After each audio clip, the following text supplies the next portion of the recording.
नमस्कार दोस्तों, स्वागत है आपके अपने चैनल सत्य धर्म सनातन में।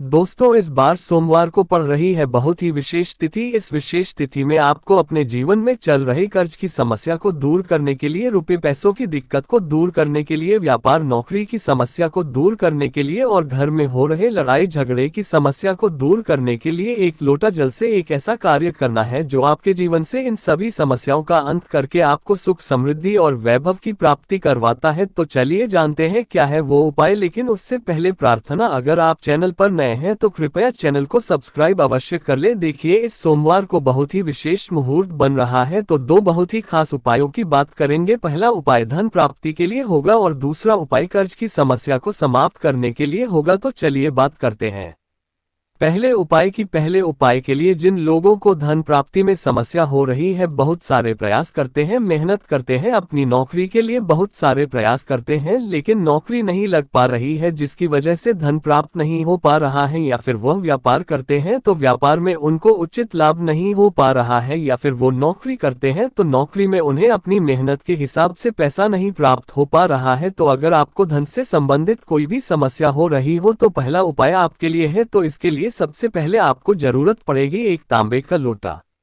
लोटा तांबे का ही होना चाहिए और किसी भी धातु का लोटा नहीं लेंगे। जब भी हम शिवालय जाएं या फिर किसी भी वृक्ष में जल समर्पित करने जाएं तो हमें कोशिश करनी चाहिए कि हमारे पास तांबे का लोटा होना चाहिए, क्योंकि यह हमारे उपाय के लिए बहुत ही सफल साबित होता है। अब आपको एक लोटा जल ले लेना है। आप अपने किचन में जो जल रखा है, आपके किचन में मटके में जल रखा, वह चाहे पार्टी में रखा हो, चाहे आरओ लगा हुआ हो, जिस भी जगह पर आपका जल रखा हुआ हो, उस जगह से आप अपना एक लोटा जल भर लेंगे। जल भरने के साथ आपको जरूरत पड़ेगी कुछ चावल के दानों की। चावल के दाने लेने के बाद आपको इन दानों को पीस लेना। आप चाहें तो घर पर सिलबट्टे पर पीस ले या फिर मिक्सर में पीस ले, और अगर आप नहीं पीस सकते हैं तो फिर आप मार्केट से यानी बाजार से पिसा हुआ चावल भी ले सकते हैं। लेकिन आपको ध्यान रखना है कि चावल शुद्ध होना चाहिए। ऐसा बिल्कुल ना हो कि आप मिक्सर में पीस रहे हैं और उसमें पहले से कोई अन्य सामग्री पीसी हो और उसी के ऊपर आप पीस ले। आप पहले सिलवट या मिक्सर को साफ करना है, फिर उसके बाद ही चावल पीसे। थोड़े से पिसे हुए चावल ले लेंगे। फिर इसी के साथ आपको लेना है 1 या 2 चुटकी पिसी हुई हल्दी, शुद्ध पिसी हुई हल्दी आप ले लेंगे। अब ये सारी सामग्री आपने ले ली, लेकिन कहा जाता है कि सनातन संस्कृति में कुछ वृक्षों के बहुत ही महिमा बताई गई है, जिनमें से पीपल का वृक्ष है, बेलपत्र का वृक्ष है, समीपत्र का वृक्ष है और साथ ही साथ वट वृक्ष है यानी बरगद का वृक्ष है। तो बरगद का वृक्ष यानी वट वृक्ष एक ऐसा वृक्ष होता है जो हमारे जीवन से कर्ज की समस्या को बहुत ही आसानी से समाप्त करता है और हमारे घर से दरिद्रता को, दुर्भाग्य को समाप्त करके धन की प्राप्ति करवाता है।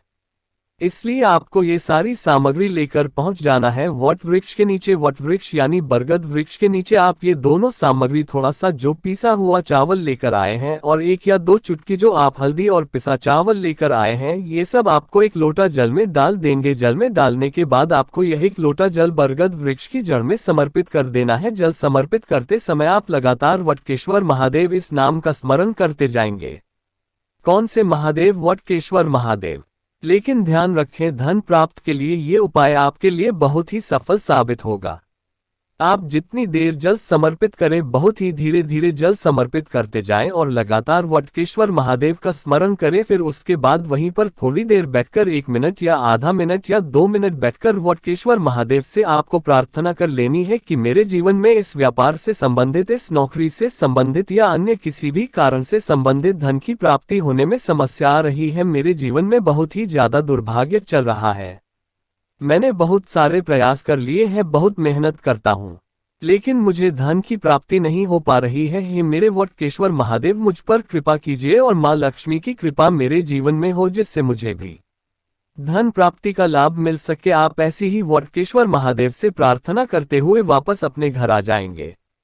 ये उपाय आपको 3 सोमवार को करना है। सुबह से लेकर शाम तक आप किसी भी समय ये उपाय कर सकते हैं, लेकिन एक बात का ध्यान रखेंगे कि शाम को सूर्यास्त के बाद आप यह उपाय नहीं करेंगे। 3 सोमवार ही एक लोटा जल समर्पित करने के बाद आपको तीसरे सोमवार यानी आखिरी सोमवार, जब आप एक लोटा जल बरगद के वृक्ष में समर्पित करेंगे, उसके बाद अपनी मनोकामना बोलेंगे। फिर उसके बाद जो बरगद के वृक्ष की जड़ होती है, जो ऊपर से लटकती रहती है, जो ऊपर से लेकर नीचे तक पूरा जमीन तक लटकती रहती है, इन्हीं में से थोड़ा सा का टुकड़ा आपको ले लेना, किसी भी चाकू से या अन्य किसी के साधन से आप थोड़ा सा जड़ टुकड़ा ले लेंगे। यह लेने के बाद आपको पहुंच जाना है अपने घर। घर आने के बाद आप किसी भी कपड़े में यह थोड़ा सा जो जड़ का टुकड़ा आप लेकर आए हैं इसको आप इस कपड़े में बांध देंगे। फिर उसके बाद आप यह कपड़ा घर में या फिर अपनी तिजोरी में रख ले, या फिर आप जहां व्यापार करते हैं वहां पर रख ले, या फिर आप अपने पूजा स्थल पर रख ले, या फिर आप अपने गले में ताबीज बनाकर धारण कर ले, और या फिर आप अपने हाथ में भी धारण कर सकते, लेकिन आपको बहुत ज्यादा टुकड़ा नहीं लेना है। आप थोड़ा सा टुकड़ा लेंगे जिससे आप कहीं पर भी धारण कर सके। बस आपको ध्यान रखना है कि आप अपने पर्स में नहीं रखेंगे, आप अपनी जेब में रख सकते हैं। सिर्फ 3 महीने आप इसको रखिएगा। 3 महीने के भीतर देखेगा कि आपके जीवन में कितना बड़ा चमत्कार हुआ है। उसके बाद आपके जीवन में जो भी धन की समस्या चल रही है, जो भी दुर्भाग्य लगातार बना हुआ रहता है, वो बहुत शीघ्रता से समाप्त हो जाएगा। आप 3 महीने में अपने जीवन को पूरी तरह से परिवर्तित पाएंगे। अब इसके बाद बात करते हैं दूसरे खास उपाय के बारे में। ये उपाय उन लोगों को करना है जिनके पास कर्ज की बहुत समस्या हो गई है, लेकिन ये उपाय आपको सिर्फ एक सोमवार के दिन करना है। उस दिन आपको एक लौंग ले लेनी है, लेकिन लौंग में आपको ध्यान रखना है कि फूल होना चाहिए, और एक लोटा जल ले लेना है। ये दोनों सामग्री लेने के बाद आपको पहुंच जाना है बट वृक्ष के नीचे। अब देखिए, एक लौंग आप सबसे पहले एक लोटा जल में डाल देंगे, उसके बाद ही एक लोटा जल में से आधा लोटा जल आपको वट वृक्ष के नीचे समर्पित कर देना है, यानी वट वृक्ष की जड़ में समर्पित कर देना है। आधा लोटा जल जब समर्पित करेंगे तो आप लगातार वटकेश्वर महादेव का स्मरण करते जाएंगे। इसके बाद आधा लोटा जल आपको शिवालय जाकर शिवलिंग में समर्पित करना है। अगर वट वृक्ष के नीचे शिवलिंग है तो यह आपके लिए सोने पर सुहागा हो जाएगा। आप वहीं पर वट वृक्ष में जल समर्पित करिए, लेकिन जितनी देर आप शिवलिंग में आधा लोटा जल समर्पित करेंगे उतनी देर आप लगातार शिव महापुराण के मूल मंत्र श्री शिवाय नमस्तुभ्यम का स्मरण करते जाएंगे। जब आप आधा लोटा जल वट वृक्ष में समर्पित करें तो वटकेश्वर महादेव से अपने जीवन में चल रही कर्ज की समस्या को दूर करने के लिए प्रार्थना कर लें, और फिर जब आप शिवालय में शिवलिंग के सामने यह जल समर्पित करें तो भी आप महादेव से अपने जीवन में चल रही कर्ज की समस्या को समाप्त करने के लिए प्रार्थना कर लीजिए। सुबह से लेकर शाम तक आपको ये उपाय किसी भी समय कर लेना है, लेकिन सूर्यास्त के बाद आप यह उपाय नहीं करेंगे। अगर आपके जीवन में कर्ज बहुत ज्यादा बढ़ गया है तो आप यह उपाय 300 बार या 500 बार भी लगातार कर सकते हैं। तो बहुत ही खास उपाय। अगर आप लोगों को जानकारी अच्छी लगी हो तो वीडियो लाइक जरूर करिएगा। धन्यवाद।